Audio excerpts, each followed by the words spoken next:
Good morning, everybody. You're tuned to Computers 2K now on the Nissan Communications Network. I'm Anwan, your host for the next couple of hours. With Spence. Good morning, sir. How are you today? I'm fine. And Steve is here. Good morning, Amnon. Good morning, Spence, and the people in the chat and listening. Good morning, Steve. Mike is not going to be here today. He is probably still getting over last night, right? Hangover time. Yeah.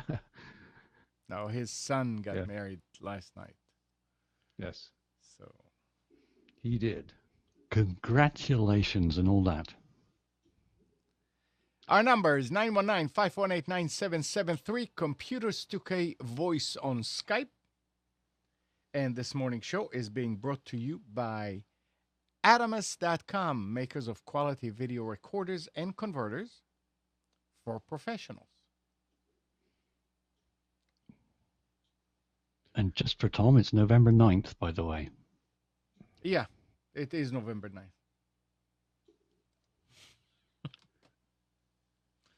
Where did the time go? It's just flying. And it's going to keep on flying like that. It's amazing. I mean, it's true what they said. The older you get, the faster the time flies. Because I'm sure somebody in the chat is going to say, "What do you mean? I can't wait for it to be Monday." No, I got to go to work Monday. That's terrible. No. Yeah, I find that it's not so much waiting for something as not having enough time to get anything done. That's the problem. Oh my gosh, I have to have this ready by now, and I'm not ready. So I had a time. friend say to me the other day, he's retired now, and he said, now I've retired, I cannot figure out how on earth I found time to go to work. Oh, it's true. Yeah, amazing. I find that not working in the home makes a huge difference, because before, when I was home-based, even though I was working 10 hours a day from home, I still could do little things, like you be here for a package to be delivered, or whatever you did, empty the dishwasher, whatever. You just could do those things. And now that you don't work from home anymore, all those things that you used to do, those little things, pile up.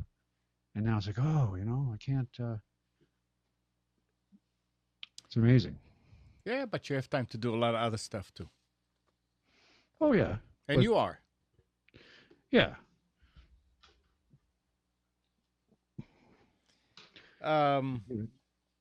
I do different things now, which is fun, but different. Things. It's still things. Yep. You're doing what you want now. Most of the time. So how was your week, guys? Nobody's answering. Busy. Well, busy. Pretty My daughter- non-eventful. My daughter's getting married this coming Friday, so there's a lot happening. Oh, congratulations, Spence. Oh, thanks. One thing I'm terrified of is the father-daughter dance. My daughter is a choreographer, so of course she came up with all Oh, these things jeez, I have no. to do, and No. oh my God, I'll do it. She recorded it for me or I should say I recorded on my phone so I can practice. And thank goodness it's only about a minute and a half. It's not that ambitious. So 90 still, it's seconds? outside my comfort zone. Well, good luck with that. Yeah, Do you have and I to know do you have to tap? I've got to turn on the Wi-Fi jammer or cell phone jammer on the place so nobody can record it. Mm. Was that tap? No, it's not tap. Thank goodness. I'm sure you'll do fine, and the worry is unfounded. Well, if nothing else, I'll be funny because they'll say, "Oh my God, he's so bad, it's funny." So, oh well. Well, I had an exciting day yesterday. What broke? Uh, oh well, no, nothing broke. No, but Oh, it was the North Carolina Veterans Day parade, oh right, yeah. Oh, and I I wish had I could have done and I this year. had to be out there at 8 a.m. Mm. Temperature was 36 degrees. Jeep without a top and Ooh, no blimey. heater. I hope you had your thermals with you. Oh boy, no, not with me, on me. Yeah. Yeah, taking it with you doesn't do the trick. And when I got there, I was informed that I'm going to have a rider other than the person that I thought it would be. And the rider ended up to be the governor. And that was kind of exciting. And Spence, Yeah. I can tell you for sure he does not have any black stuff on his hand. Oh, the cold. Yeah, I know No, that. he does not. I mean, What? Why are they? I grabbed I I can't grabbed his figure out hand. why they're. He's not running for election this year. I know. Not for. I don't know. Why are they attacking him like I this? have no idea. Well, I mean, it was a matter, I guess, of tying other people to the governor. yeah, I You guess. know, some. But anyway, it was very interesting. It was very nice. I mean, nice turnout.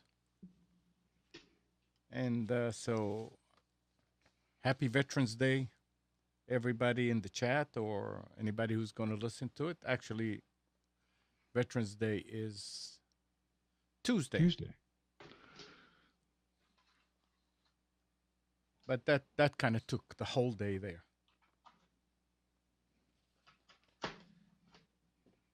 Let's see.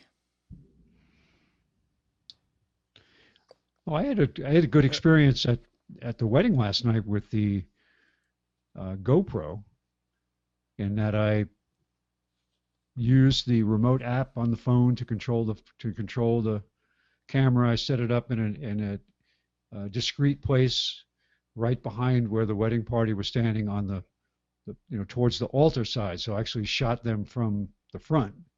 Set it on the railing, and it was black, so the piano was right behind us. You couldn't even see it. And then I had you can use the controls and the app to turn off the tally lamp and the Wi-Fi light. So there was no indication it was running at all. So you didn't see any blinking. So there was no distractions, which was great. And you could do a preview on the camera, see what was going on, and monitor it to make sure everything was okay. Change modes on the fly, which I did not do. But it worked out great. That's fine. I mean, that's a successful evening. Oh yeah, no, it was good. Except Nice. for the fact that one of the other person who was supposed to videotape didn't show up. So Mike will probably sue him. no, I don't know if it was a favor. I don't think it was Oh, I don't think it was a hire thing. So, but the other guy was I think maybe had better equipment and was going to be mobile around through. I was stationary. I could only set up in certain locations. So had I known that, I would have acted differently.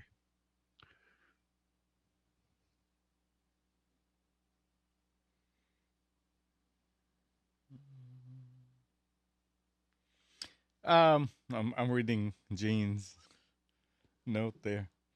I'm assuming, since nobody's saying that there's any kind of noise, that it's nice and quiet. Andrew,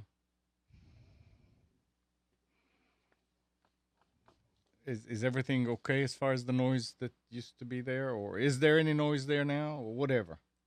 But here's a interesting story, Steve. According to researchers at Newcastle University in the UK, the card system developed by Visa for the use in the United Kingdom fails to recognize transaction made in non-UK foreign currencies and can therefore be tricked into approving any transaction up to $999,999.99. So $1 million. With just a mobile phone, we created a POS terminal that would read a card through a wallet. Martin Ems, lead researchers of the project that uncovered the flaw, noted in a statement about the findings. All the checks are carried out on the card rather than the terminal.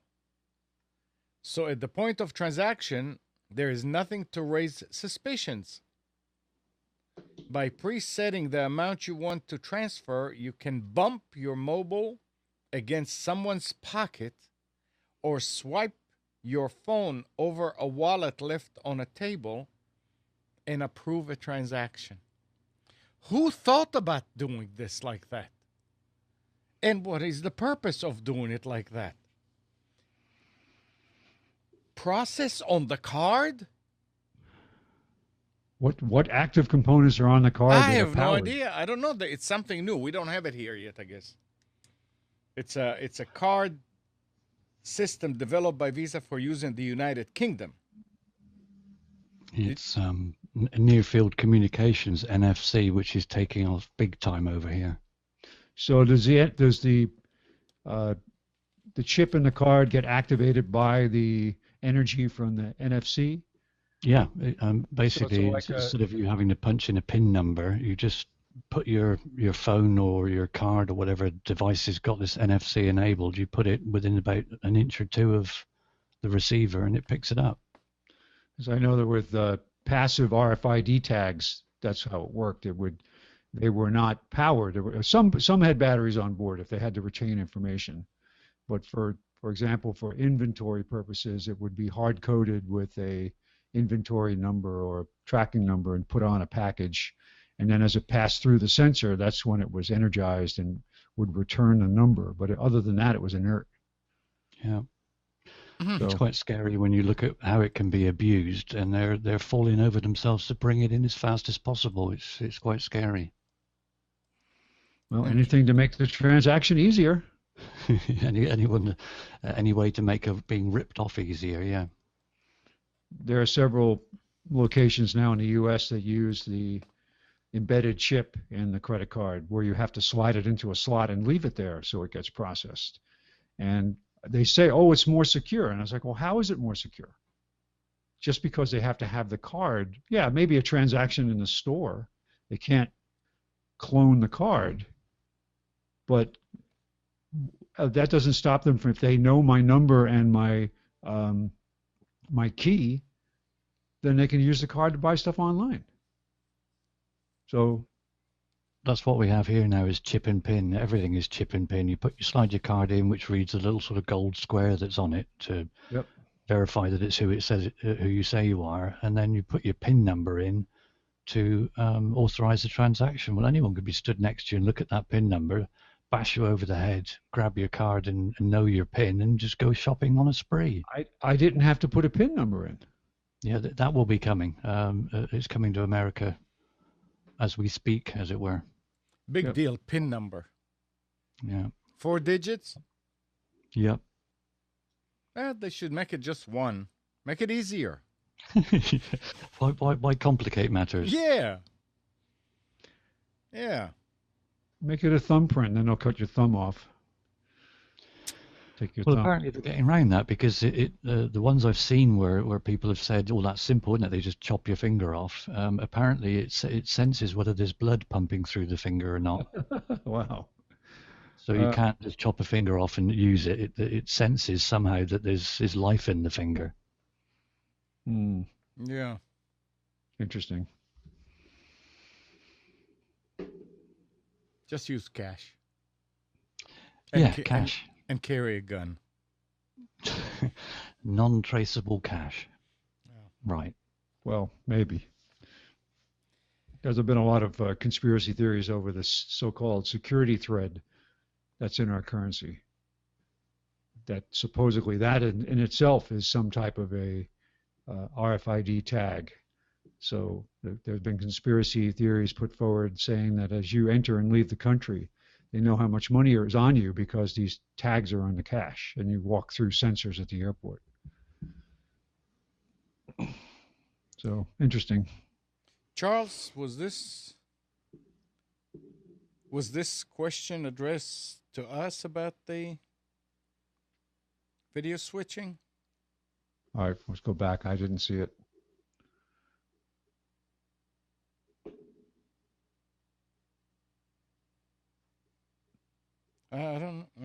Oh. Okay, Charles is asking if we have it auto. It's a hangout. So all I'm capturing is the big window. And the hangout by default, whoever talks jumps up into the big window. So yes, it is automatic, but I don't have anything to do with it. It happens without. Whose default is it? It's Google's fault. Okay, it's their default. Yeah. Yeah. We may as well jump on the bandwagon as well. Everyone else is blaming Google for everything. And the other Don't answer. panic, by the way. My dog doesn't talk.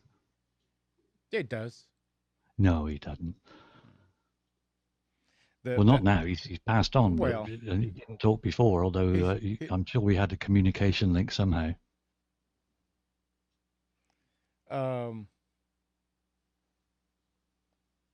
No, there's no director here. I mean, the only switching that is being done is between like this here and back to here. But whoever talks, whoever generates a noise, jumps up to the video. Well, jumps you're the TD, you're the technical director. Yeah, right. And the producer. And I don't know, Charles. I guess you can say it both ways: veterans and veterans. I don't know what's the right way. As long as you understand what it means, I guess it's I fine. would say veterans, but then I'm English. Well, you guys say Jaguar, and we say Jaguar, so. Don't let's go down that tomato route. I used to switch, Charles. That's how we used to do it for years and years and years. But because sometimes I would forget and leave it like on mic, and he didn't like it. So you'd rather fight than switch? Rather fight? Rather fight than switch? Oh, that's an old commercial. Don't you remember that one? I don't remember that. A long time ago. And it's also less resource hog than Skype. And the quality is okay. I mean, it passed Mike's test, so that's what we're using now.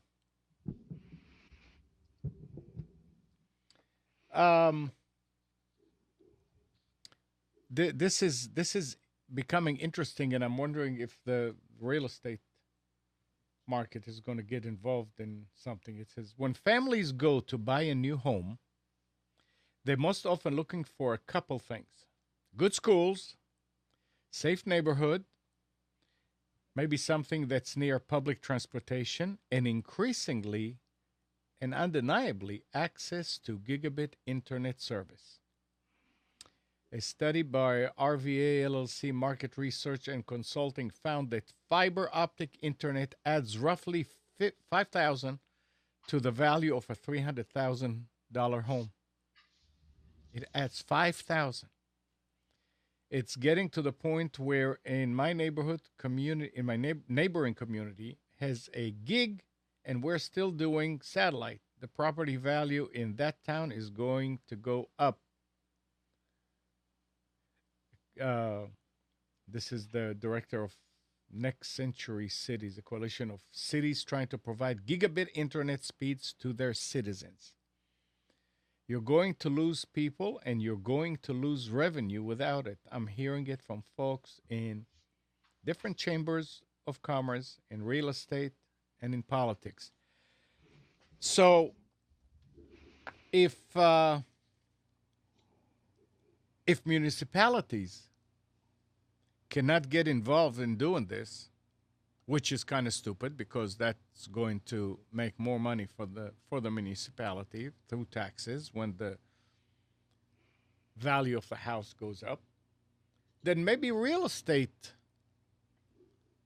companies, the big guys, should band together and do something for the community, not just for their reps, and get in with some of the big providers.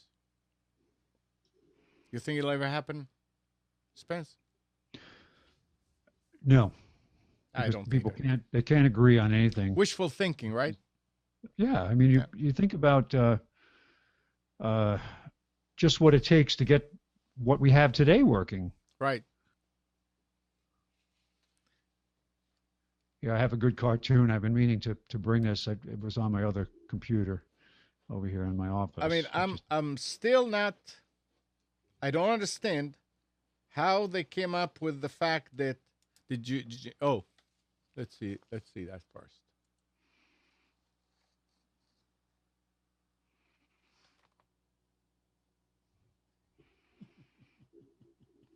So that's a pipe. Yep, that's a pipe. Well, this week, was it this week or last week? I don't know. They were talking about the fact that Raleigh again was voted best place to live, or something like that. Best place for business. How? One of the best places for business too. Top 10 in the country. We don't have gigabit. No.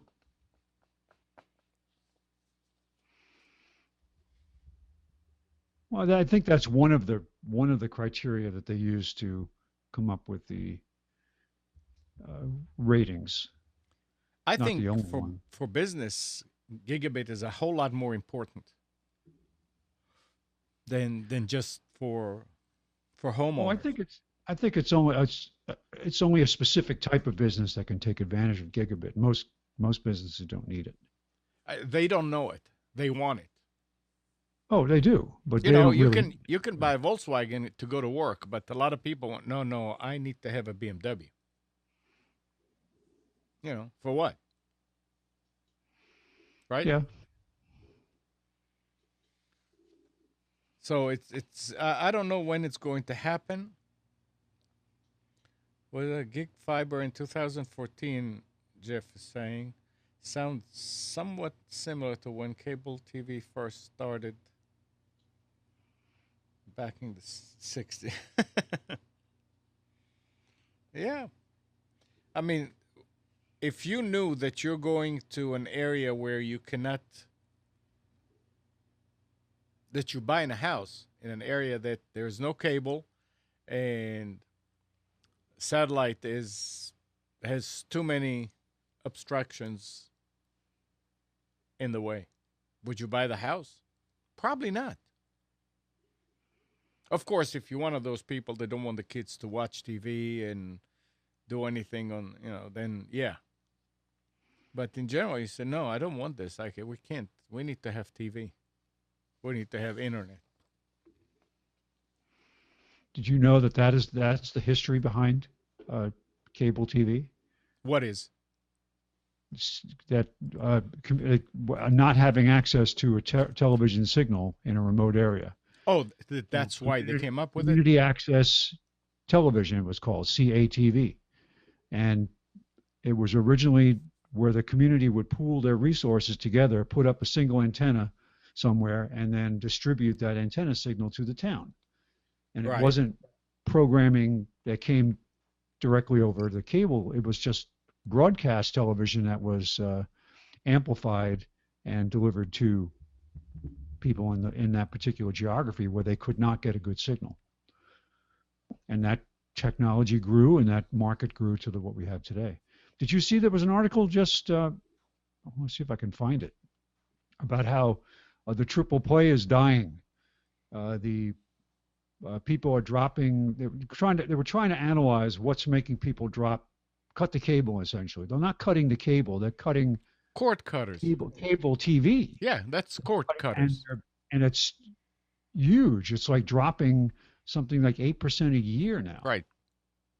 And that they predict that the whole model for bundled services, what people don't realize is when you get that $100 a month bill for cable, you're paying for all the channels you don't watch. Sure. Because every one of them gets a fee from the cable company to carry that channel. So you're paying for Al Jazeera America. You're paying for all these stations that you may never watch. And so the on-demand model is what is taking over. And if they don't react soon enough and try to counter that, the reason this story became a story this week is because I think it's NBC or CBS News announced a streaming service now to carry their live news broadcasts. Right. CBS. And so they some of them get it, but will they react fast enough? And what will happen? Because if I could watch half of the stuff that I watch now and watch it all online and not have to have the television service, I'd probably do it. After living in Alaska for 6 months and only having broadband, no cable, I saw that I could do it. Yeah, I missed some shows, but there were ways to watch it. I just didn't have time to watch them.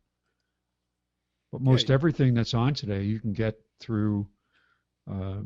Anybody watches a website called Couch Tuner? And what? They have shows right up to date. Almost every show that's on. If it's on free cable, not when I say free, I mean if it's not on like HBO or Cinemax or Showtime, where it's a subscription only. So. Yeah. So my daughter has been trying and trying and trying to get me hooked on The Walking Dead. I can't. Well, now I'm hooked on The Walking Dead. I can't get into it. Well, I don't say hooked, but I was looking for something else to watch. I caught up on last year's episodes of The Blacklist. Now it is playing now. The new episodes are out, but I'll wait till the whole season's finished and watch it all over the course of a few days.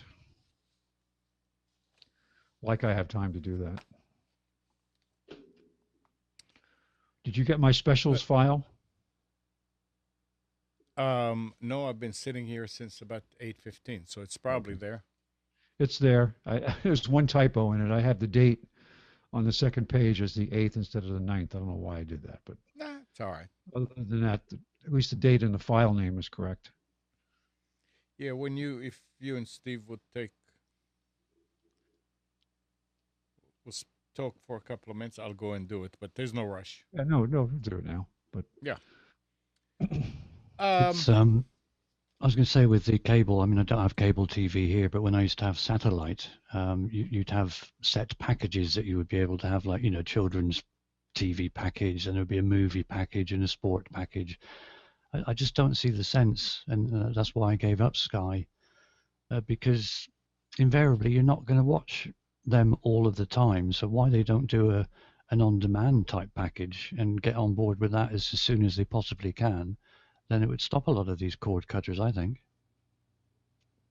Well, the funny thing is here we're getting both. We're getting both. We're getting the discrete channels and on demand.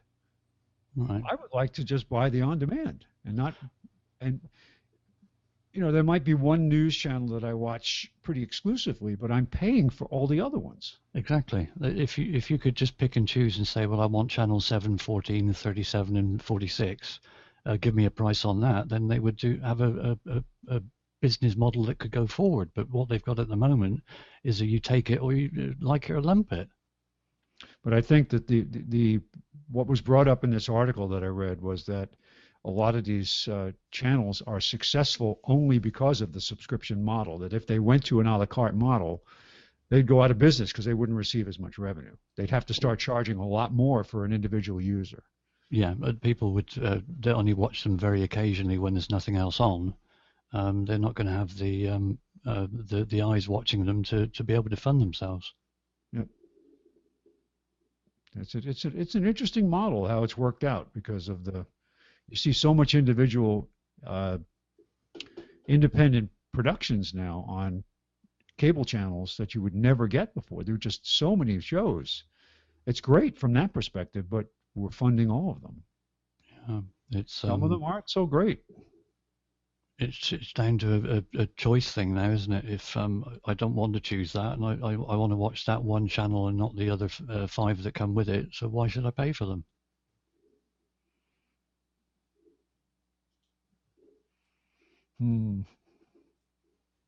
Well, Steve, let's start our own network. Yeah, you can choose whatever the hell you like, and we'll just provide it to you. There you go. Real-time production. What would you like today? We'll have people call in and say, all right, what would you? I would like comedy. Okay, let's do a comedy. We'll do it right there live.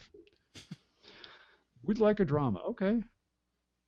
That would be awesome. I imagine it would be quite difficult to do, but then, I mean, they can push certain services and things to cell phone users. Why can't they do it for cable users? Yep. Everyone's got a unique ID number, haven't they?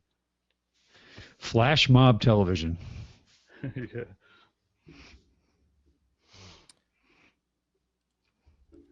Okay, I did it. It's there.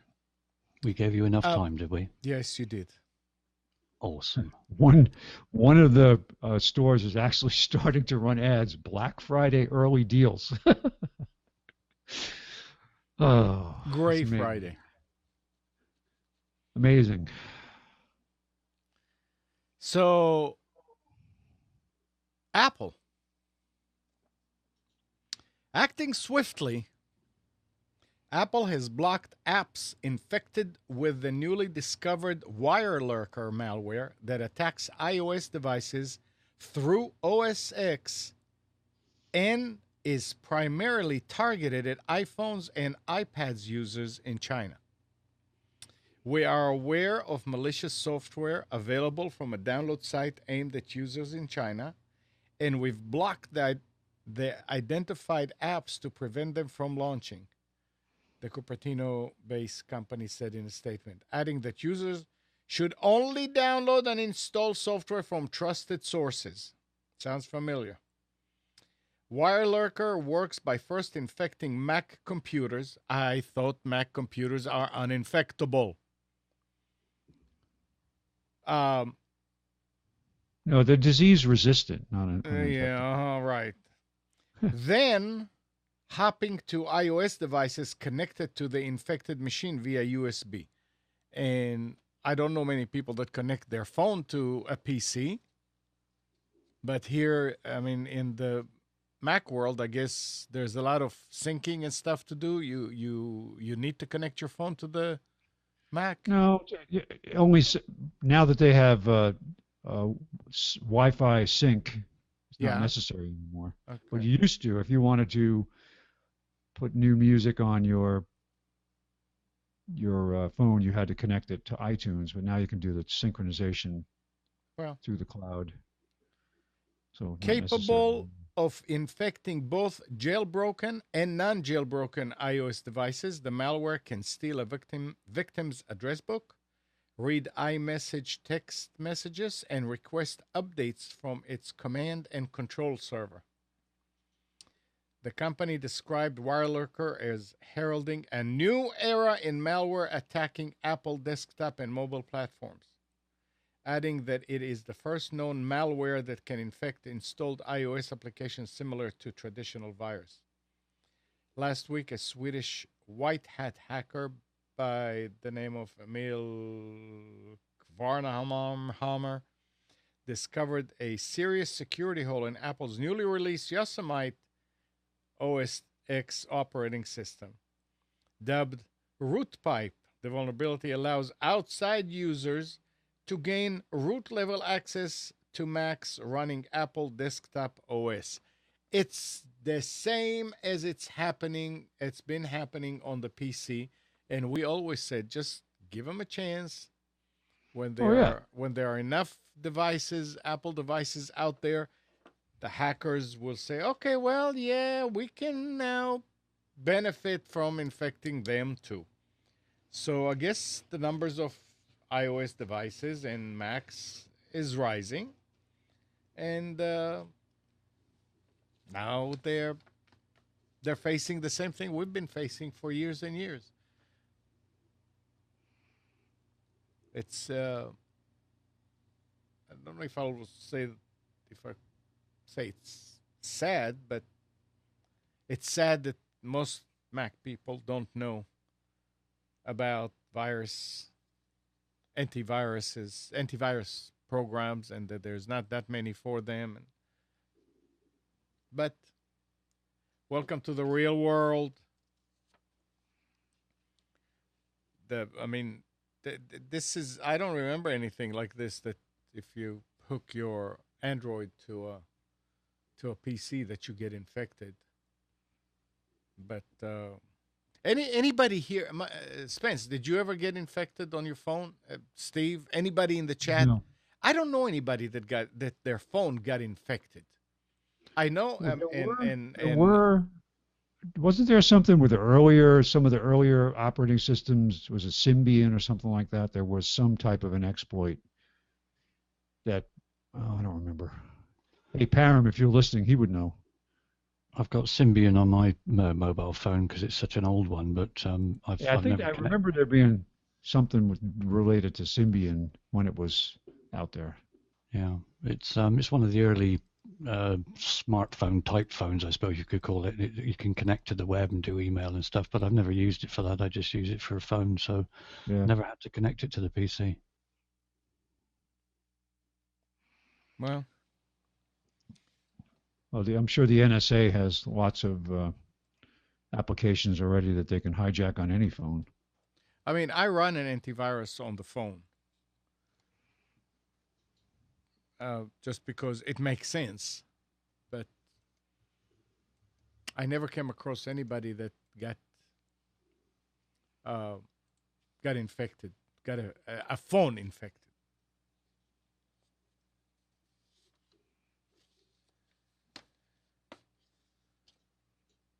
What else? Come on, chat room. Wakey. Did you see the message from Roger? He says, Amnon just wanted to let you know C2K Now is Tuesday to Friday, 6 to 9 a.m. Eastern Standard Time, is ranked highest watch show on WLMNradio.com. Oh, no, I didn't see that. I'm seeing it now. Okay. Keep up the excellent show. We're proud to rebroadcast and promote your brand. Thanks. Does that mean we're going to get a raise? Yeah, we're going to get paid now. Double our pay? Triple it. Yeah, I wouldn't say no. Bring it on. Bring it on. I almost sounded American then, didn't I? One thing is Roger still doesn't know how to spell my name. It's okay. It's all right. It's fine. I'm used to it.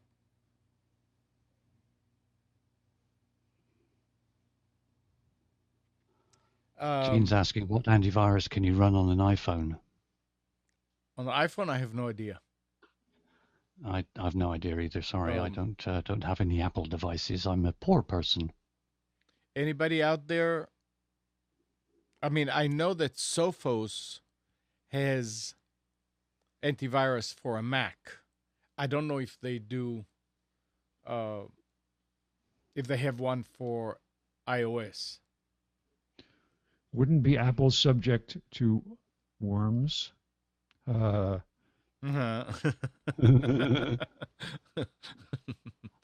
All right, Spence. Okay. Sorry. You're so funny. Yeah, you are. So that you were talking about Wire Lurker before. That's the Yeah, that's the one for virus. I'm looking now to see if I can find any other any what? any other exploits. Oh, I'm Looking sure back. they're out there. And that's what I'm talking about. It's a shame because it seems like that Mac users don't even know. And I'm generalizing. Most of them wouldn't know if they have a virus or not because they are not used to seeing what happens on a computer when there's a virus. We sort of like, a lot of us can tell, oh yeah, that machine acts like it's a virus. It's like just like an experienced parent who can look at their kid and say, kid, you look sick. You don't need a doctor to tell you that. But that's what will make it worse. And because they were always told, oh, don't worry about it. Oh, don't worry about it. Don't worry about it. I find there was one other one out there called IPH Ad Thief, but it only affected jailbroken iOS devices, but there were 75,000 infections from people who jailbreak their devices. Yeah, that Wire Lurker said that it can affect both jailbroken or non-jailbroken.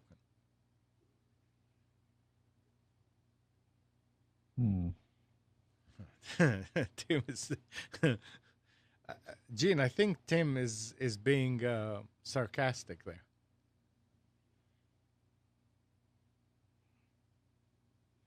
Yeah. All right, let's see what else I've got here. Here's something else that has to do with Apple, and that's really ridiculous. Citing the need to abide by a law combating gay propaganda, a memorial dedicated to the late Apple founder Steve Jobs has been torn down. This comes on the heels of new CEO Tim Cook coming out as gay in Russia. This is in Russia. What? I saw that. Yeah. In Russia, gay propaganda and other sexual perversions among minors are prohibited by law. Is it okay among adults? I guess. ZEFS, a Russian group of companies that originally erected the statue, said, noting that the memorial had been in the area of direct access for young students and scholars. After Apple CEO Tim Cook publicly called for sodomy, I didn't hear that. I didn't see that. The monument was taken down to abide to the Russian federal law protecting children from information promoting denial of traditional family values.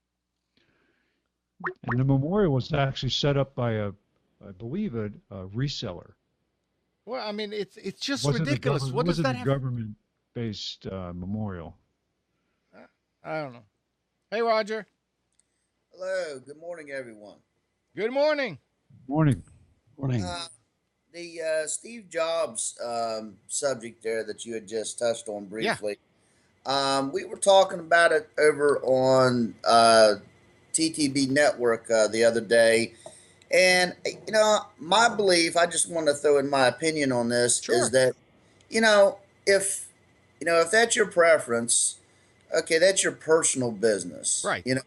but I don't see why, being an owner of a company, a CEO, however, or representing your brand, why would you even throw that out there like that? Right. You know, Exactly. I just don't understand, because Apple's got enough attention the way it is. I mean, and they're doing great. Me personally, I mean, you got problems with no matter what you favor out there, as in this case, Apple. But I mean, I really like Apple products, but I just didn't understand that. I scratched my head on that. Well, No, I without getting too deeply into different opinions, I think it just has to do with when you're in that environment, the high-tech environment, the entertainment environment, where social causes are a front burner item. So you are probably encouraged by your peers to take advantage of your position to make a statement when really it may not be appropriate. So I think there's a lot of I think there's a lot of social pressure to uh, go public. well, When I'm not even. That's again, if he wants to, that's fine. But why take it out on a statue of? why well, that number one, but why make the statement as Apple's president and making that's the problem. It's just that That's he's now like you said he's tied Roger. You said he tied it to the brand.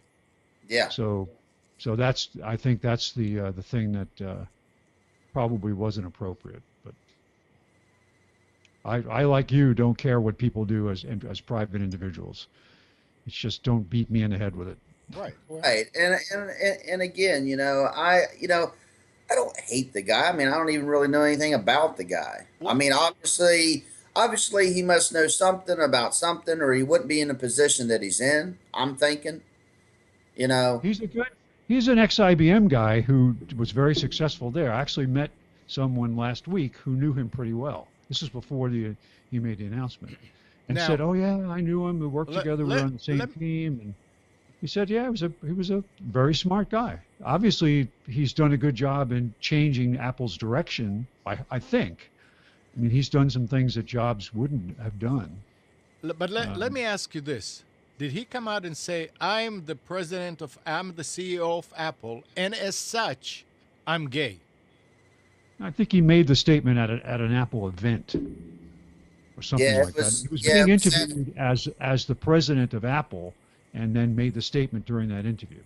yeah, So it wasn't no, he didn't make it like at a one of these new product kickoffs, but it was at a he was being interviewed, and that's when it came up. yeah, Well, it will come out if he's interviewed. I mean, No, but I mean most when you get up there as a CEO of a company to talk about your product, your personal life usually doesn't come up. So yeah. unless you want it to.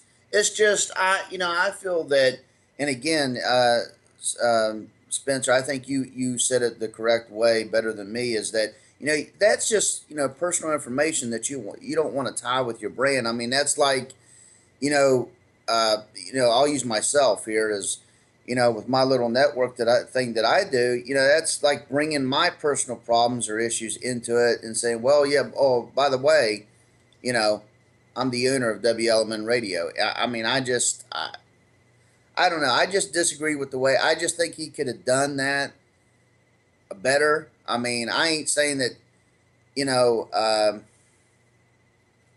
don't even know how to word it. I mean, and again, I'll just say this: however, whatever people do in their own business, I mean, that's their business. That's their private, personal preference. Whatever they want to do, whatever. I mean, It was personally, well. Apparently, it was well known in most. I knew it was. I already knew about it. It wasn't like it was a secret. I mm, think if it's in an interview situation, it depends on the context and what questions were being asked at the time. If Yeah. he insinuated that he was gay, then maybe he just came out and said, "Well, yeah, I am." I mean, you've got to Yeah. look at the whole context of it, really. I don't think he just made it as an announcement to say, "Oh, by the way." It must have been in a context of a line of questioning, I would have thought. Yeah, and Gene said it right. This is what I had heard about him too. It's a guy. The guy's a good guy. He's just, and you're right. It may have just been brought to a head. Maybe somebody was pestering him about it, or it was good. Somebody was going to publish a story about him or something. So he may as well just come out and say it.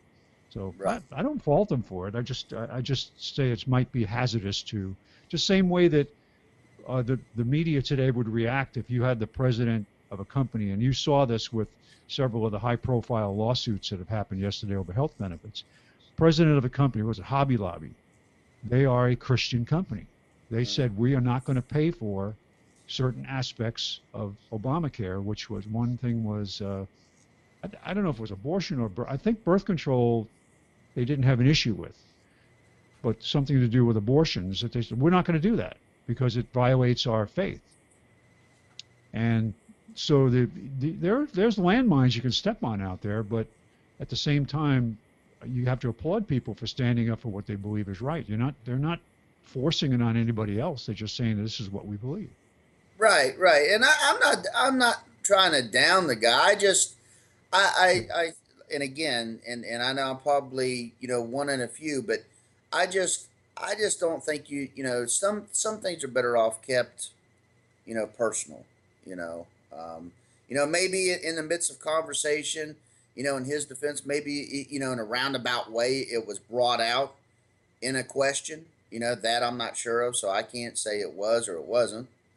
I'm just going by what I was, informed of, and I just couldn't believe it, but, I just wanted to basically comment on that there, and, basically overall tell you, Amnon and all you all to, keep up the great show. It's, like I said in the chat room, it's, the highest, viewed and highest, listened to show, Tuesday through Friday on the network there that I have that, people are really interested. They're really interested in, Computers 2K now.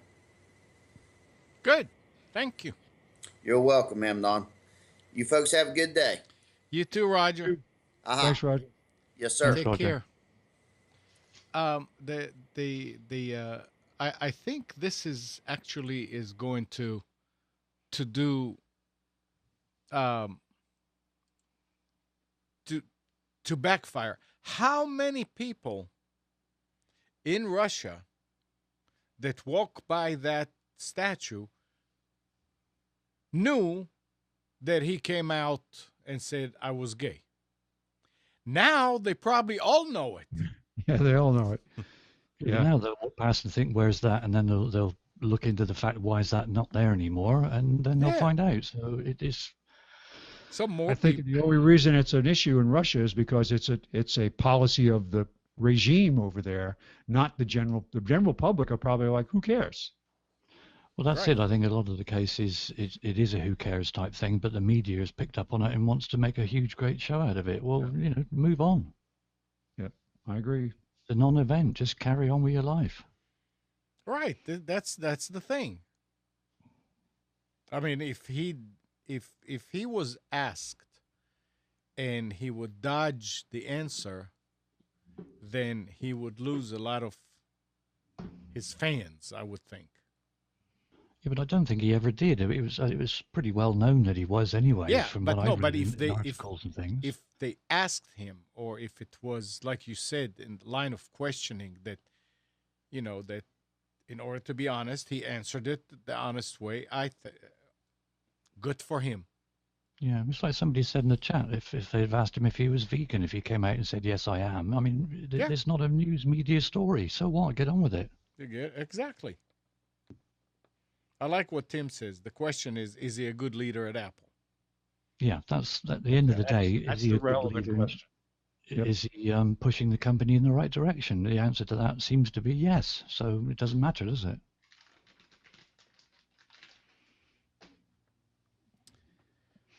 I can see a Saturday Night Live parody in this whole thing. With a statue? Talk about Russia. After coming across... Go ahead. Do you shop at Home Depot, and does Home Depot have your email address? Yes. They have one of mine because that's how I get my receipts from them. Every time I go to buy something there, it pops up, would you like receipt sent to this email address? I say yes. Right. So I'm not so concerned. Tell the rest.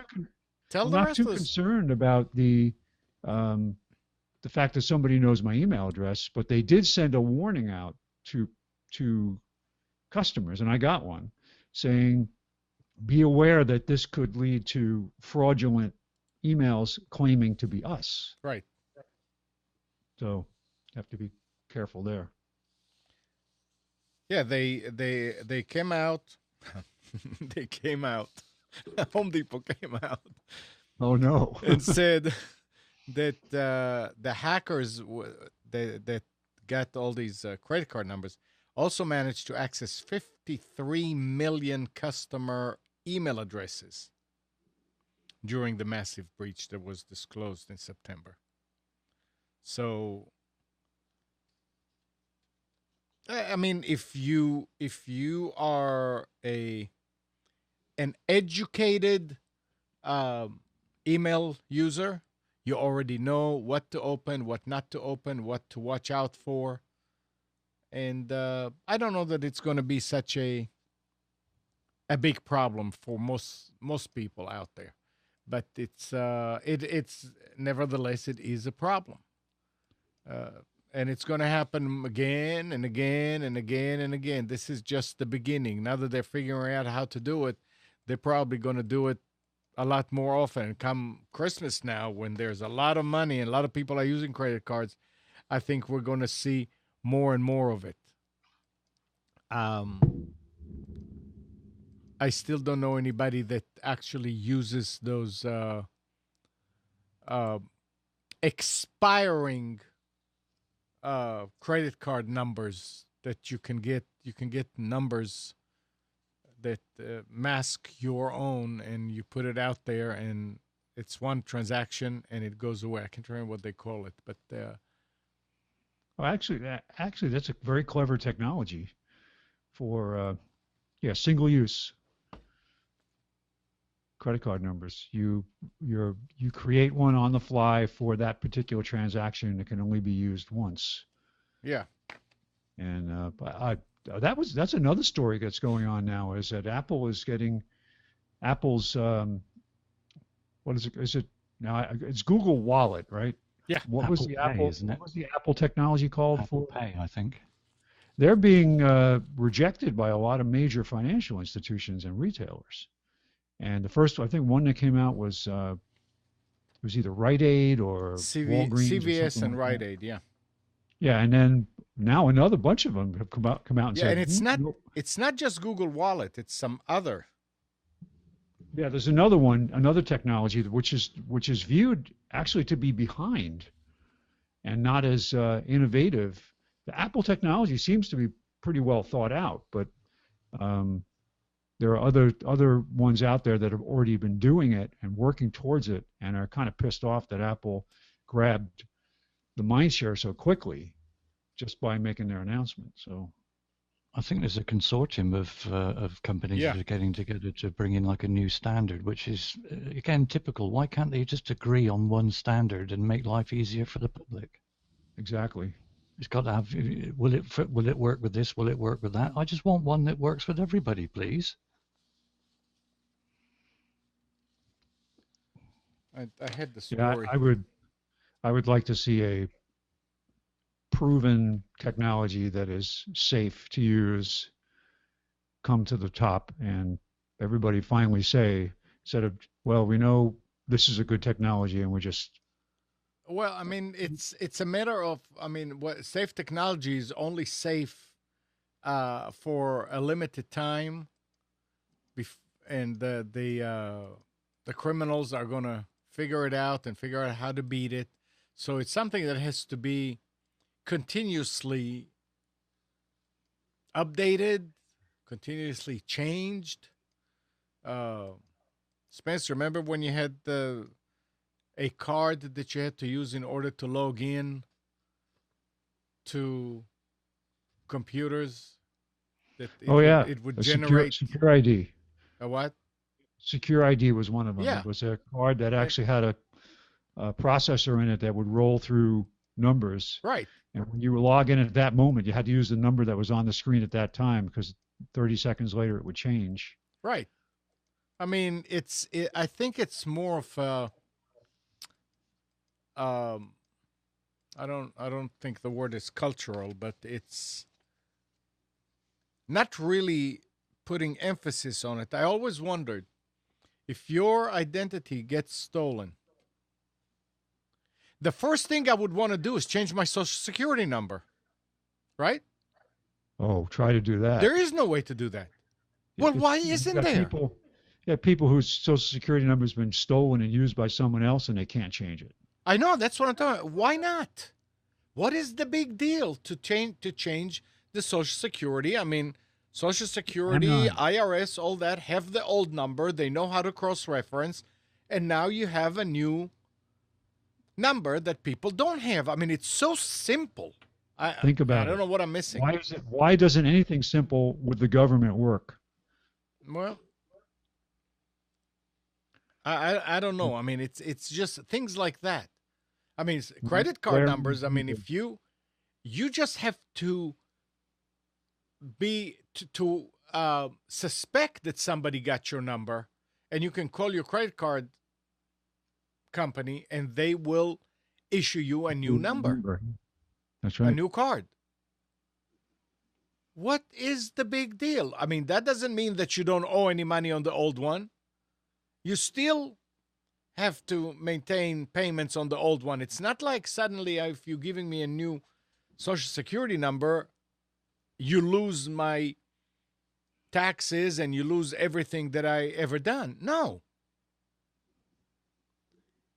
I don't know. I don't know what's doing it. So that's the thing here is if there was a way to fight it that would make it easier to maintain,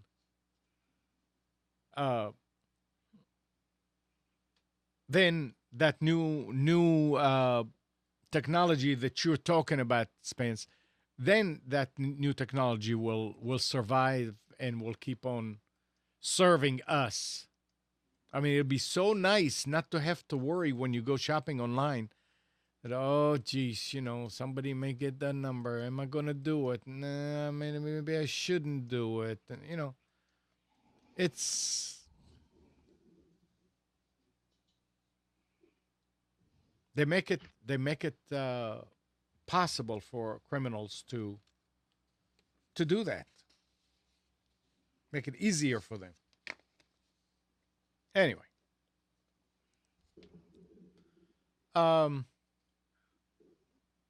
Despite the energy savings and environmental friendliness that has been associated with smart home technologies, a recent poll showed that consumers primarily want their homes to optimize for their comfort level and personal preferences, 45%.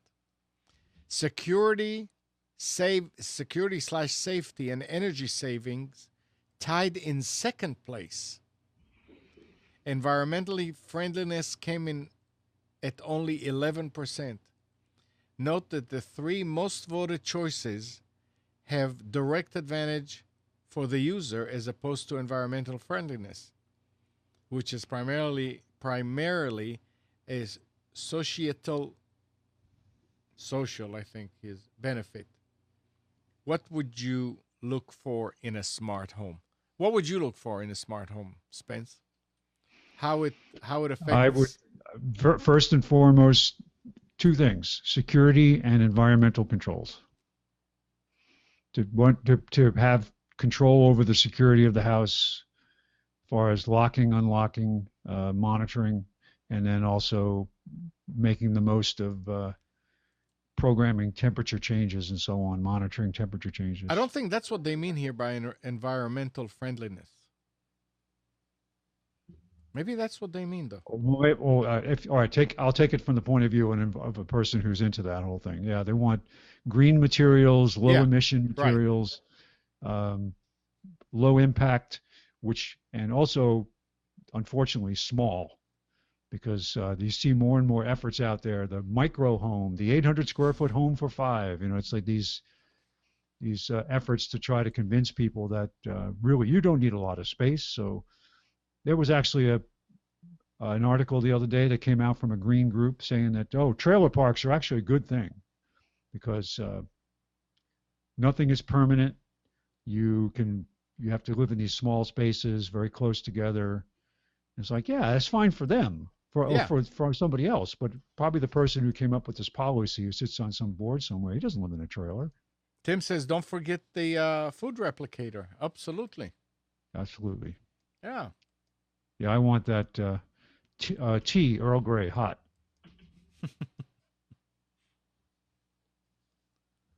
Make it so, number one. That's right.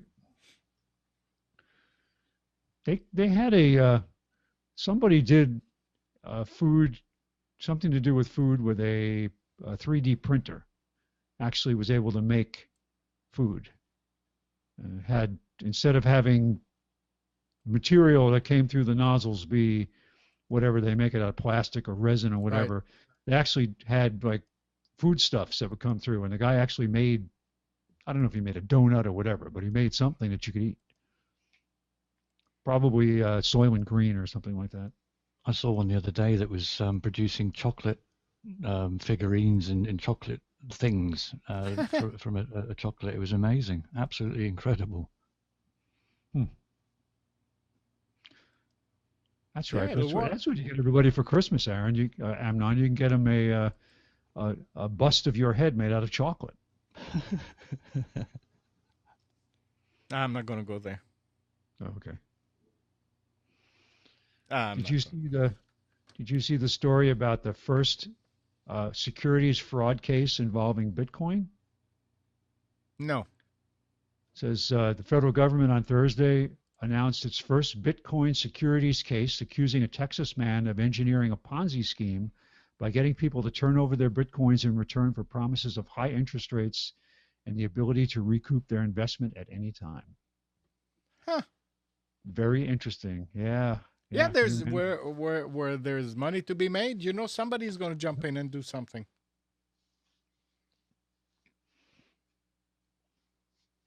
Go out and buy. If I take my bag of Bitcoins down to the car dealership, can I buy a car? Yeah, try.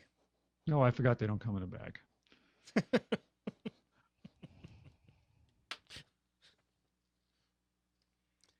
I'm no longer in the dating game, but Carnegie Mellon researchers have just launched Spliddit, that's SPLIDDIT, a website that offers methods for helping people split rent, divide goods, and share credit. The novelty is that these methods are all provably fair. There are mathematical proofs showing that each algorithm on the site provides rigorous fairness guarantees. For example, the method for splitting rent is guaranteed to be envy-free. The assignment of rooms and division of rent is such that a housemate would never want to swap places with another housemate. If anybody here does this when they go and they need to split stuff, I'm wondering how that thing would work. It's SPLIDDIT. Spliddit.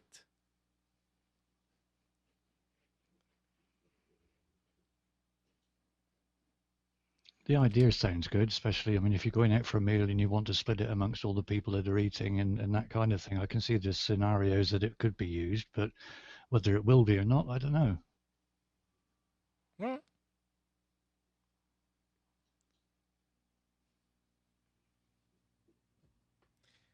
Steve, what's new in the UK this week? I've not really been paying that much attention, to be honest. It's cold. No, I'm talking about technology-wise. I haven't really seen a great deal this week. I've not been keeping up to date as often as I usually do each week, so I'm a bit out of it. I've got a couple of days to catch up on. That's all right. That's very all right.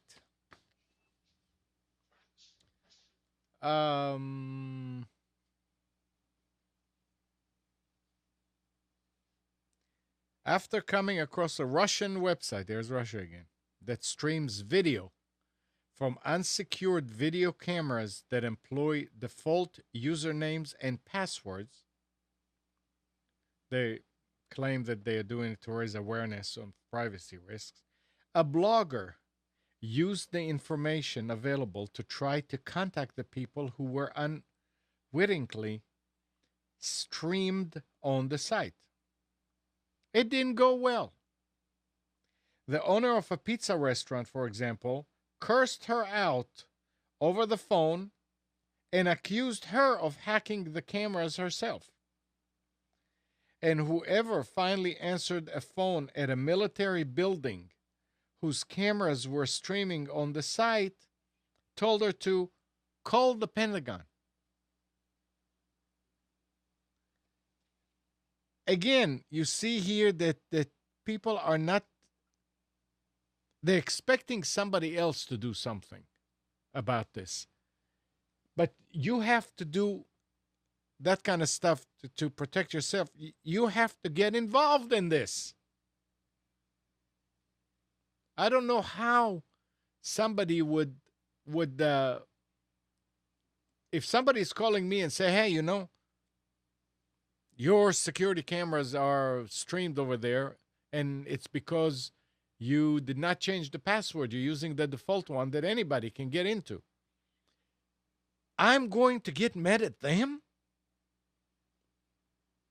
It's that, I mean, you know, pizza parlor owner. I'm not going there either. It's You've got to protect yourself a little bit as well. You can't. You have to. You have to be, you know, proactive in that. Yeah.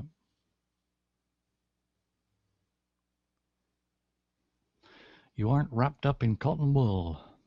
Right. Yeah, but you would a lot of people expect the government to do it for them, or you know, the police to do it for them. They don't realize that this is stuff that's beyond their scope of things. Give me my government. Yeah, of course, yeah. I want my government, and I want to do it now. Hey, government, why aren't you doing that for me? And Disney has just obtained a patent for search engine that ranks sites based on various authenticity factors. One of the goals of the technology is to filter pirated material from search results. That's interesting. A search engine that will not list a site that handles pirated stuff, while boosting the profile of copyright and trademark holders' websites. A new patent awarded to Disney Enterprises this week describes a search engine through which pirated content is hard to find, titled Online Content Ranking System Based on Authenticity Metric Values for Web Elements. That'll be one long word. One of the patent's main goals is to prevent pirated movies and other illicit content from ranking well in the search results. According to Disney, their patent makes it possible to enable the filtering of undesirable search results, such as results referencing piracy websites. Disney believes that current search engines are using the wrong approach as they rely on a website's popularity. This allows site owner, and of course they are very objective, but their reasons for doing this. For example, a manipulated page for unauthorized sales of drugs, movies, etc., might be able to obtain a high popularity rating. Unauthorized sales of drugs. Are you talking about It's all well illegal and good, drugs? What? but then, sorry, go on, Spence. No, go ahead, Steve. I say it's all well and good, but who's going to use the search Yeah. engine? If you're searching for pirated material, then you'll use Google or you'll use Right. Bing or whatever other service. Just because Disney's invented one doesn't mean people are going to use it. Hats off to you, Disney. Well done. You've made a major step forward in somebody using your search service. Exactly. Mm-hmm. It's everybody you put today. a speed bump on a road and somebody gets used to the fact there's a speed bump there, they'll take an alternative route. And most people do. Yeah, exactly. Yeah. So, why is there all this fuss and kerfuffle about it? It's, yeah, fine, you've invented a search engine and got a patent on it, or patent. Well done. Moving on, what's next? Idiots. Do you see Tim's question in the chat? Yeah, exactly. I see there was a case in Germany, one I just remembered actually, Amnon, that there was a site called Heat H33T, where people could download pirated content. Well, I don't like the word pirate. Copyrighted content with that wasn't from the authorized distributor. Mm-hmm. Apparently, they sent a DMCA notice, which, to be honest, is only valid really in America, but still, the rest of the world does seem to take notice of it.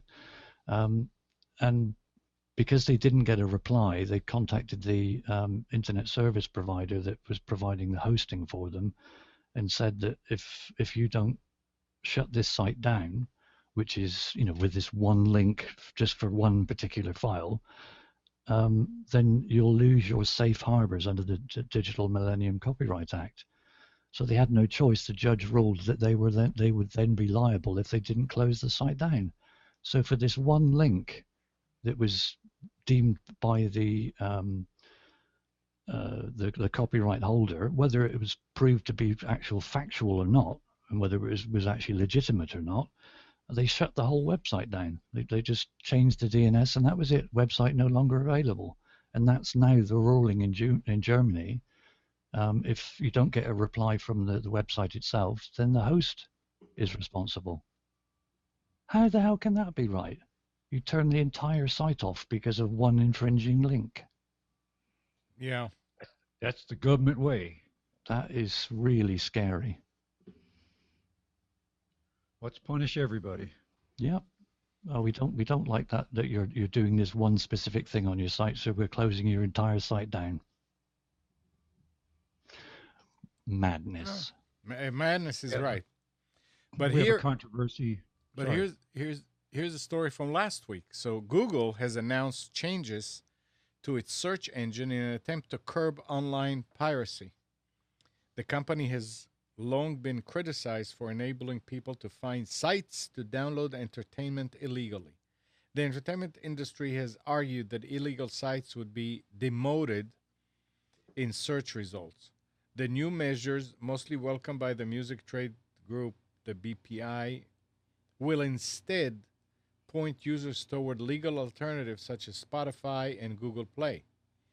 Google will now list these legal services in a box at the top of the search results, as well as in a box on the right-hand side of the page. Crucially, however, these will be advertisements, meaning adverts, meaning if legal sites want to appear there, they will need to pay Google for the placement. It's brilliant, isn't it? Well, you note as well that they're saying that it's a massive success and that all the top pirate sites and the top sort of copyright infringement sites are dropping way down the list now, and so they're calling it a success. But what they haven't mentioned is the fact that all the ones that never got into the top page, they're now all at the very top. So that they've delisted all the ones like Pirate Bay and all the other very popular sites. They're down now on page sort of 4 or 5, but the ones that were sort of secondary and not quite as high in the rankings, they're now all on top instead. So if anything, they're doing the people that do copyright infringement, they're doing them more of a favor, because they're giving them more locations to go to find what they're looking for. Right. Brilliant. Thanks, Google. The more they try. What was the code name for this project at Google? I can't remember the name of it. R. R. What are you working on? Working on R. I read a story this week that Microsoft ended retail sales of Windows 8. And replaced it with? They are trying to get people to use Windows 10, which is not out there. I really don't follow it. Which won't be until this time next year. They said that retailers still have a lot of Windows 8, and it's going to be on the shelf for a long time. But officially, Microsoft will not sell Windows 8 anymore. Now, Windows 8 versus Windows 8.1. On the 8.1, it says that the date has not been set yet. But Windows 8, that's it. I want to know why they're still selling 8. Why? What purpose would there be to keep that one version down out there when 8 is so much better? What's in 8 that's so? This is just the corporate behemoth not understanding what it's doing. Why would you continue to bash your head against the wall knowing full well that it was a stupid thing to do? It is very stupid. Insane. Yeah. We ought to take over Microsoft. We'd sort that out in a flash, wouldn't we?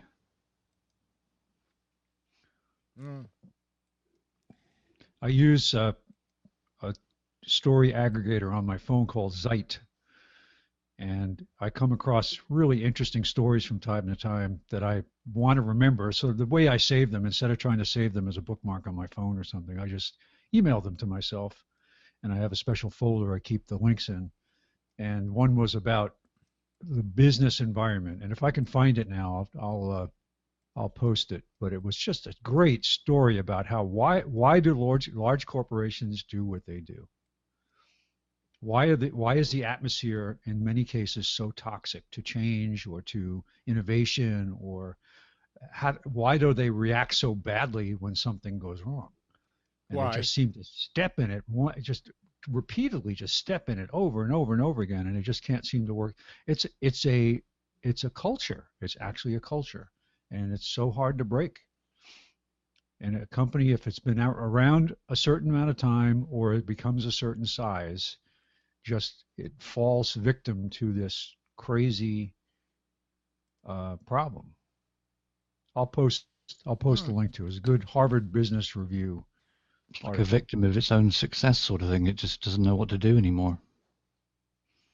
Do you remember the years ago when they used to talk about it was Tom Peters with quality and all this stuff, how they had that any successful product had this kind of curve that it would follow, where it would be early adopters, acceleration, it would be mainstream, would sell well for a while, and then it would drop off, and you had to keep reinventing that curve to stay in the forefront.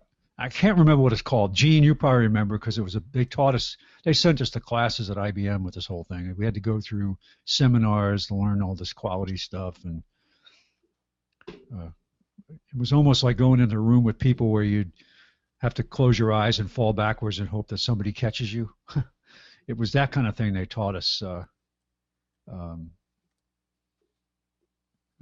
to respond faster and how to trust each other and how to be innovative. But here, core incompetencies of the corporation. I'll post this link in when I open it. I'll post it in the chat. Good afternoon, Nick. Hi.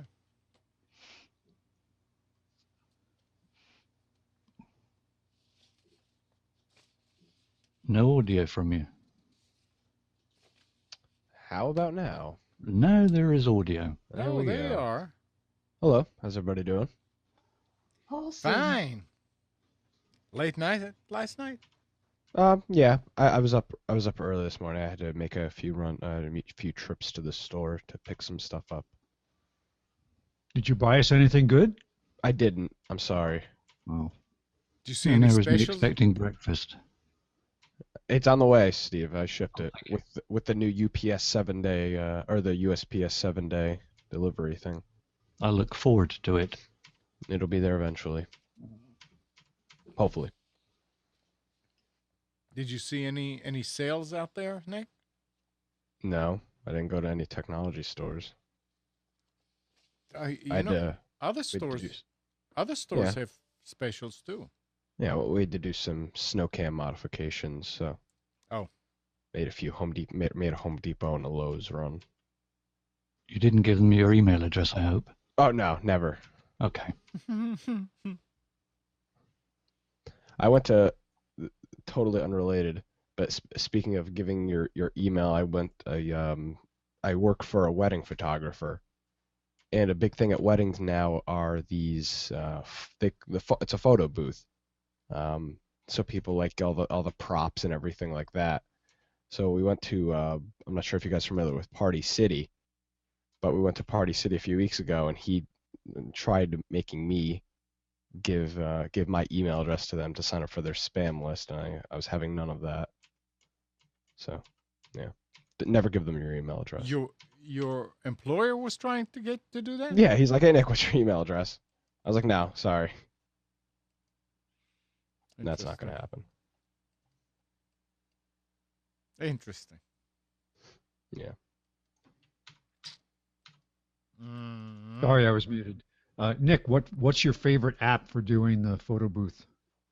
So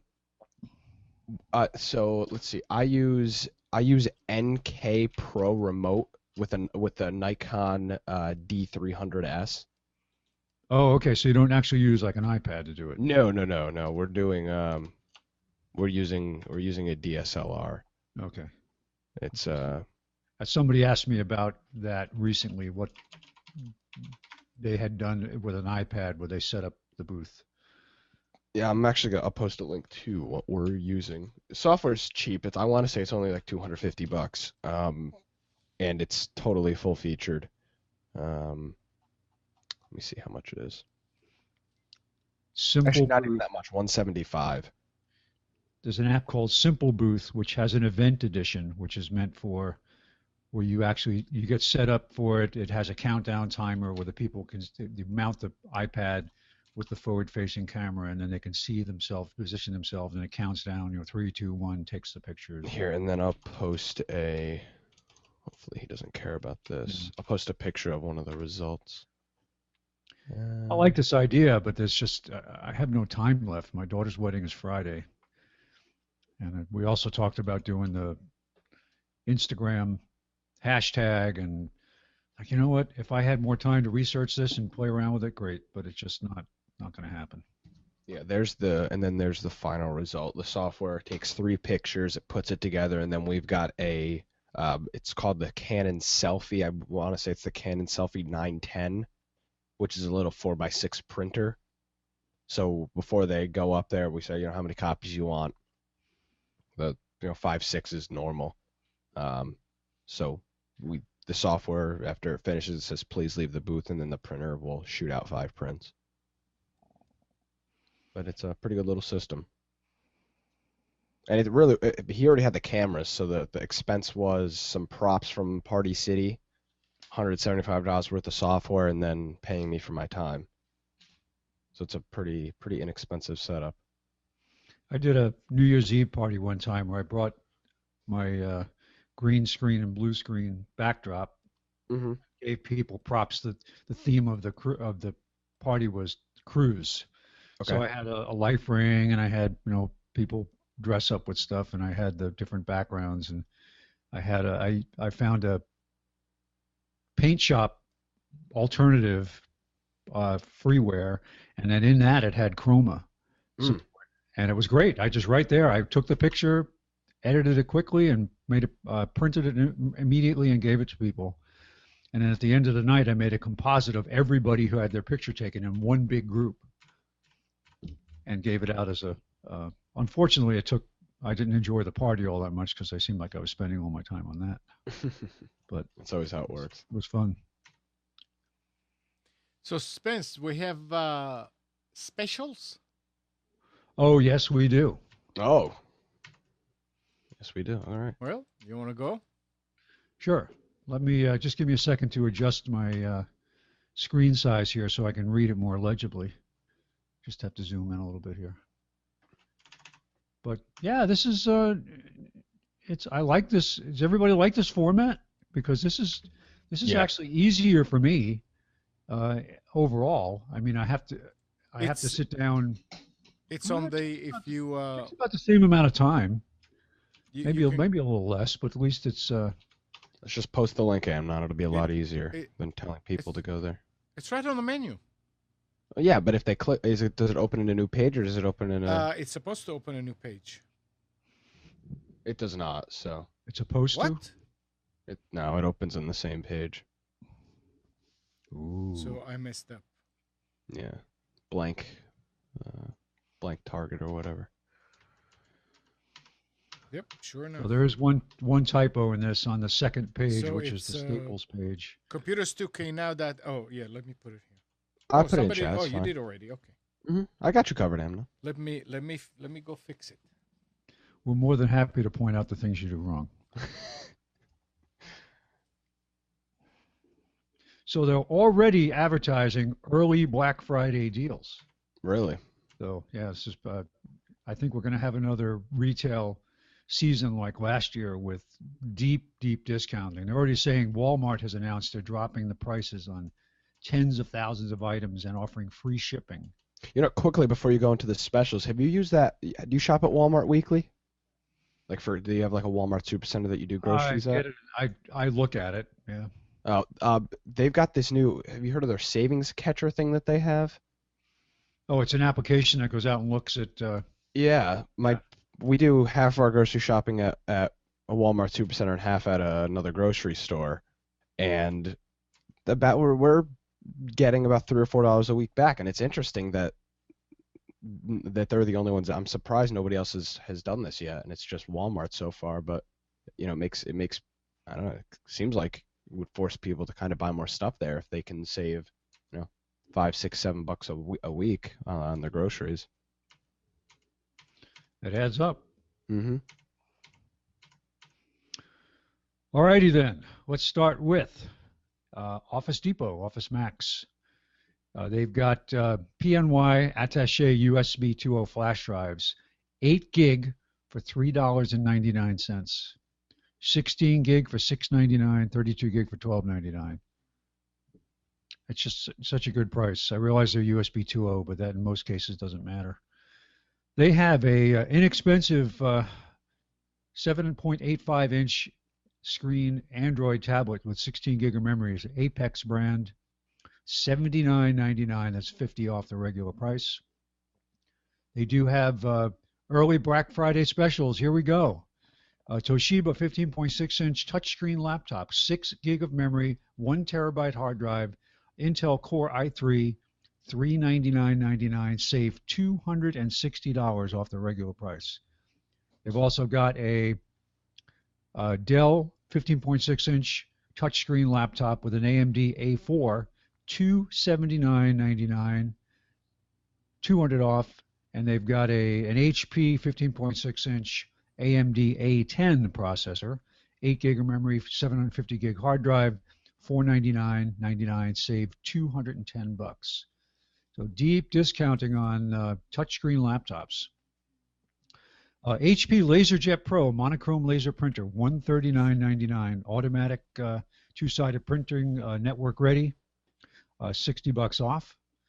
Brother Laser multifunction, and I like these multifunction business-oriented machines. They have better document feeders, larger capacity, just a better. It is designed for an office environment, but I prefer it in just for regular use at home. Printer scan copy in this version. They do make for about $20 more the fax version of it, which many people don't need that anymore. But $129, save $50.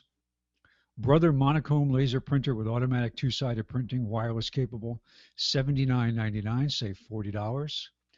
Logitech MK550 wireless wave keyboard and mouse combo, $49.99, save $30. Normally that sells for on sale $59, so this is a good price.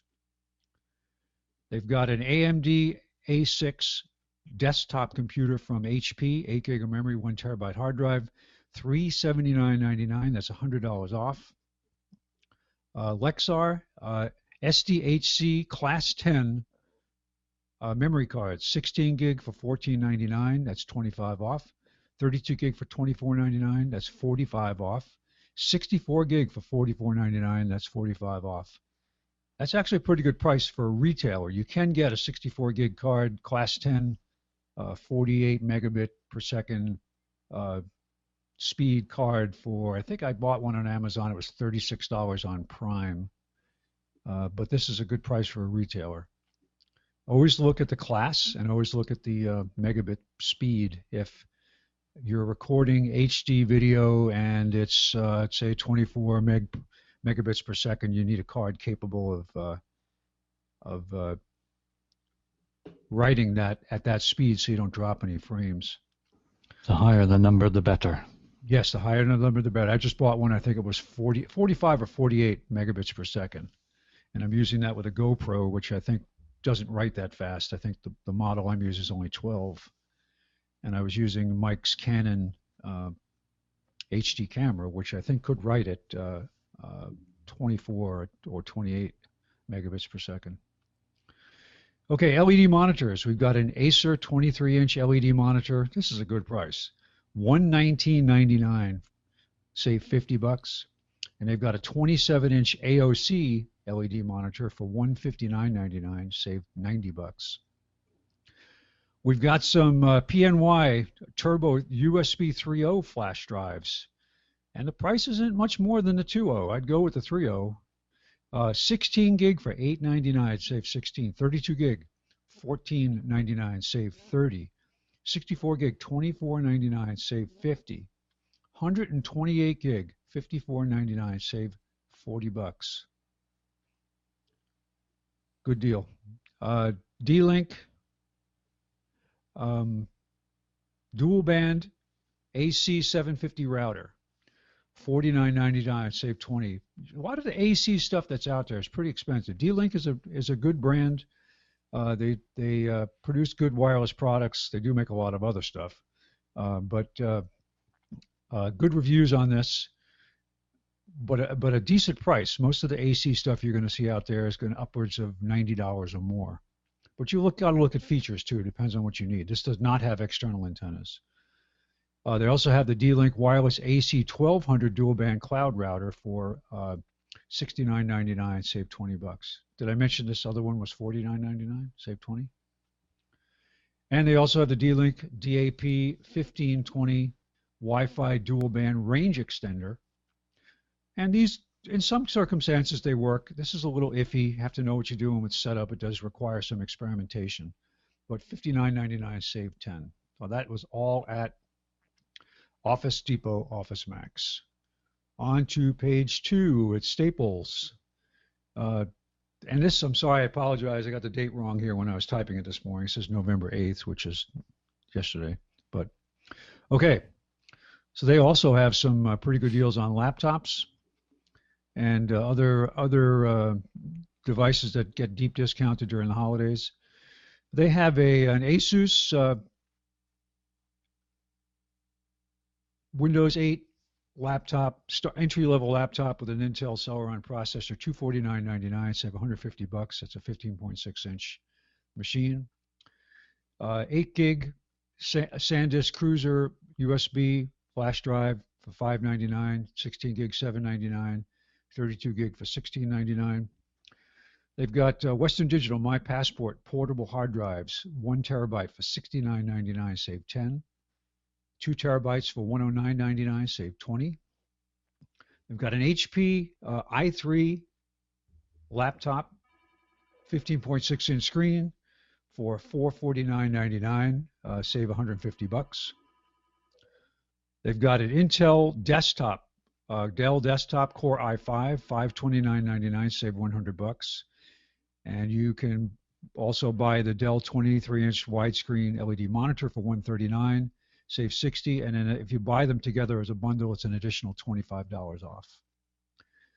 Still selling Windows 7 laptops. This is a Toshiba 15.6-inch Intel Core i3, $449.99, save $150. And it's interesting how they don't show the Windows 7 logo anymore on these. They just show a red screen with white lettering on it. So I guess Microsoft does not allow them to use the logos anymore. They've got Western Digital MyBook desktop hard drives, 3 terabytes for $119.99, save 10. 4 terabytes for $149.99, save 20. They've got the Logitech KB480 multi-device keyboard. Now, I didn't take the time to figure out what that means. Does that mean it supports Bluetooth as well as other technologies? But interesting, $39.99, save 10. This is a product I have not seen before. We have a new printer from HP, the NV7640 all-in-one, automatic two-sided printing, $149.99, save $50. This is unique. I think this is the one that supports 11 by 17 format. Epson Workforce WF2650 wireless all-in-one, automatic two-sided printing. That's pretty much table stakes now. You've got to have the automatic two-sided printing. $99, save $30. Dell laptop Core i5 with Windows 7, $579.99, save $100. We've got a HP Core i3 desktop, $399.99. If you bundle it with a 20-inch LED monitor, it's $479.98. So you save $140 if you buy them together. And finally, with Staples, they have a Lenovo AMD A8 processor desktop computer, 6 gig with a 1 terabyte hard drive for $399.99. That's $50 off. So that was all at Staples. Now for Best Buy. Best Buy has a AMD FX processor, which I understand, help me here. This is their high-end multimedia processor, I believe. No, this is a, what's that? I don't know. Yeah, so I have to read up on this. But this is, they sell this under what they call Blue Label, and they claim Blue Label is where Best Buy takes information from consumers and then goes to a vendor to say, give us a product that meets these expectations, and that's how they sell them, market it as Blue Label. But this is an HP Envy TouchSmart 15.6-inch laptop, AMD FX series processor, $649.99. We've got an Asus 2-in-1 touchscreen laptop. This is a convertible laptop. You can flip it over and make it look just like a tablet with a i5 processor, $699.99. Asus 11.6-inch touchscreen laptop, $229.99 with Windows 8. Acer 11.6-inch Chromebook, $179.99, 20 off. So they're starting to discount. Is that a good price, Nick, for a Chromebook? He's not here. Not there at the moment. HP Envy take that back. I'm reading it online. SanDisk Ultra Dual 32 gig USB 2.0 micro USB flash drive. This is an interesting device because it's got the regular USB connector on one side and it's got a micro USB flash drive connector on the other side that you can plug it into your smartphone, into your Android phone. So it's a dual use device. Interesting. $17.99, save $42. SanDisk Ultra 32 gig USB 3.0 flash drive for $17.99, save $42. HP Pavilion desktop with an AMD A8 processor, $479.99, save $50. They have the Brother network-ready wireless black and white laser printer, automatic two-sided processing and wireless built-in, $109.99, save $40. 3 LED monitors to mention: HP 20-inch for $89.99, save $30. HP 21.5-inch IPS for $129.99, save $50. And an HP 23-inch IPS for $149.99, save $80. They've got the HP LaserJet Pro with wireless color printer for $149.99, save $150. So it's half price. So if you need a high volume color printer, for the cost of this, it would be probably cheaper than replacing all the cartridges in your current inkjet, if it does have the resolution necessary. I know I met a guy who came to repair my television this week who uses an older color laser. He says it produces really good images and also has saved him hundreds of dollars over the years. Seagate Backup Plus Slim 1 terabyte external USB 3.0 hard drive, $69.99, save $10. Got a Toshiba Kavino Connect 2 terabyte external USB drive, $89.99, save $30. Western Digital MyBook 4 terabyte external USB 3.0 for $149.99, save $40. Seagate Central 4 terabyte personal cloud storage NAS system for $179.99, save $20. Seagate 1 terabyte internal serial ATA drive for desktops, $59.99, save $10. They have a PNY Optima 240 gig internal solid state drive for laptops, 2.5-inch form factor, $89.99, save $20. And finally, the new Dell Venue 8 Pro. It's an 8-inch 32 gig Windows 8 tablet for $199.99. And that's it. That's pretty good. Thank you very much. Thank you. Thank you. Thank you. Thank you. That's a good price for the Dell tablet. It is. I was looking at that saying that's a very attractive price with 32 gig. Yeah. Now, I don't know how much of that is taken up by the OS, but I remember that was a complaint with the Surface, was that the original Windows 8 OS took up half of the memory, so the onboard memory. So not sure how much it actually uses or how much is available, but I think they've skinnied it down quite a bit too with the newer. Probably about 20, I imagine. It takes up 20? No, it'd probably leave you about 20, I would have thought. So that's reasonable. The numbers on an iPhone are, when they say a 16 gig iPhone, there's only about 13 point something available. So we have a Gateway netbook that came with Windows XP, 1 gig of RAM.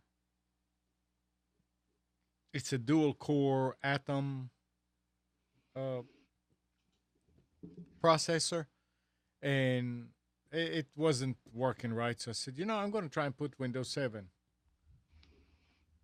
It wouldn't boot from one of those contraptions that you can read all kind of drives in through USB. So I went ahead and I ordered an external DVD drive. Did that work? It worked fine. Yeah, good. And that machine is amazingly fast. Windows 7, 1 gig of RAM. It's surprising. It is surprising. What? I say it's surprising, isn't it? What a difference it makes. Yeah. So I also went ahead and I ordered another gig. They said that you can go up to 2 gig. I tried to order a second or a 2 gig for my netbook that had the Acer one that I had. Yeah. And I bought the memory that was recommended, and I could not get it to boot properly. I wound up falling back to the 1 I don't know. I went and read, and there's a guy that really tells you how to do it, and sounds like he really knows his stuff. And he was saying any, what was it? PC2 6400 memory will work. So we'll see. It was, I think, I found one for $17. So I said, yeah. I've got the Samsung. I think it's the NC200. I might be wrong. It's been a long time since I used it. That had 1 gig of RAM and Windows 7 Home Edition. And it was a bit clunky and slow, so I upgraded that to 2 gig of RAM and put Windows 7 Home Premium on it. And it flies now in comparison to Windows 7 Home. Yeah, it was very clunky even with 2 gig of RAM, but with Windows 7 Home Premium, it's a lovely little machine. I thought it's gonna be a dog. For just surfing around and doing email and stuff like that, it's great. Yeah, that's all it's for. Yeah, I wouldn't want to watch movies on it, but you know, it would do that, I'm sure. I tried to watch movies with the netbook. I had loaded Ubuntu on it, and I in all fairness, I haven't tried connecting it directly to Ethernet to see if it makes a difference, but the video was choppy. So I'm actually upgrading the version of Ubuntu now to the latest one. I have an older version on there. I dragged this thing out the other day because I was trying to watch a show that was available on that Couch Tuner that I could not get it to run on my iPad properly. It just doesn't have the even though I did find some software that would do it, it was just too cumbersome. So I got out this netbook to use and was disappointed in the video performance. Worked better under Windows when I had Windows XP on it. I think it might be a driver issue. Oh, as far as the drivers on that, I mean, you go and you search on Gateway, on their site, for drivers for Windows 7. And you put the model number, and I looked on the back and got the exact model number, not just the LT25, but it's LT2541U or whatever. Oh, there they are for Windows 7 32. VGA drivers. 3 different ones. No, I'm sorry. Wireless. Four different ones. Atheros. 4 different Intel chipsets. What? 4 different chipsets. I know, but I mean, come on, guys. I gave you the exact thing. Can't you tell me what it is? Well, the problem is that they produced it with different. It's a micro PCI Express connector that would accept different manufacturers, and they took cards from different manufacturers. Yeah. So that's the issue. So I installed each one to see, and it was, of course, the last one. Intel, that's what it was. Had to be the last one. Yeah. Never works the other way around, does it? You never get the first one straight off the bat.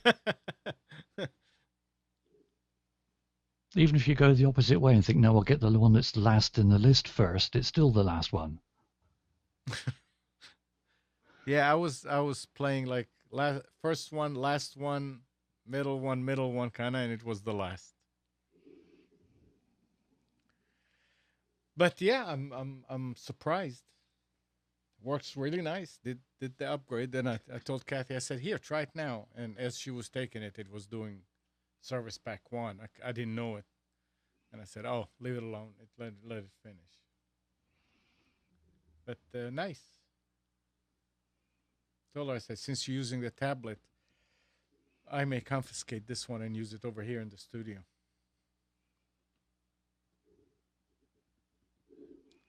All right. Well, if there is nothing else to talk about, then we can end the show. It's 11 o'clock. Yep. 11? 11. 11. 11. Yeah, I got places to go, people to see. You got a lot of stuff to do. I do. I don't envy well, you. we're getting there. It's happening. The good news is it's happening. Yeah, it'll be over soon. Yep. Well, it's definitely going to come. The day will come, and it will happen whether I like it or not. So. All the stress will be worth it. Yeah. Oh no, it Yeah. really it is actually coming together pretty well. Some of the things that we thought would be major disturbances, one of them worked out much to our satisfaction. So it was good. Some negotiations over some of the contractors we used at the venue, put it that way. Worked out okay. That's good. All right.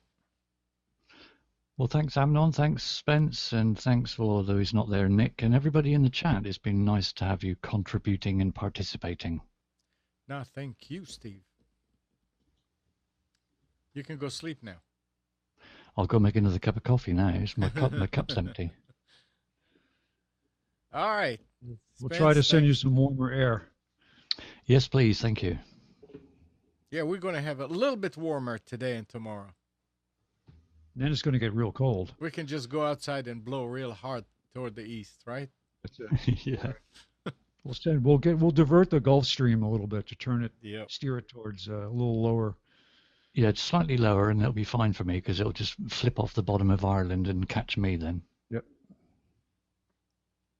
All right, and everybody in the chat, thanks for joining us.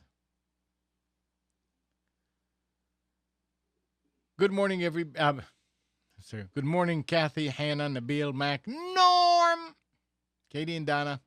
Thank you, everybody, for tuning to Computers 2K Now. We hope you enjoyed and maybe learned something from our time together. Remember to practice safe computing. Back up your hard drive and update your virus scanner. We'll be back here next Sunday at 9, but you can always reach us at computers2know.com. While you're at it, like us on Facebook, subscribe to our YouTube channel. Tune in tomorrow at 11 for the Health In Show. Actually, tune in tonight for the Tanya Love Show at 8. Tomorrow at 11, it's the Health In. And at 1 o'clock, it's Marilyn and Breaking Free.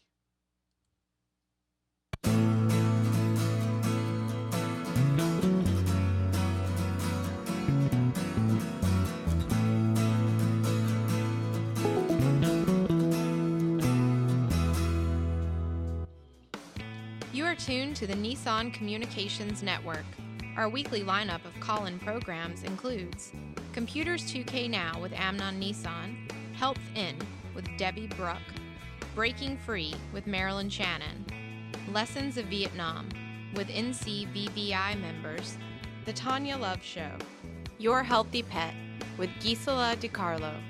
And if you tuned in too late, you can always watch each program in its entirety or download an MP3 audio file of it at www.nissancommunications.com. Sponsored by Atomus.com, makers of quality video recorders and converters for professionals, CarolinaApparel.com, and DeltaForce.net.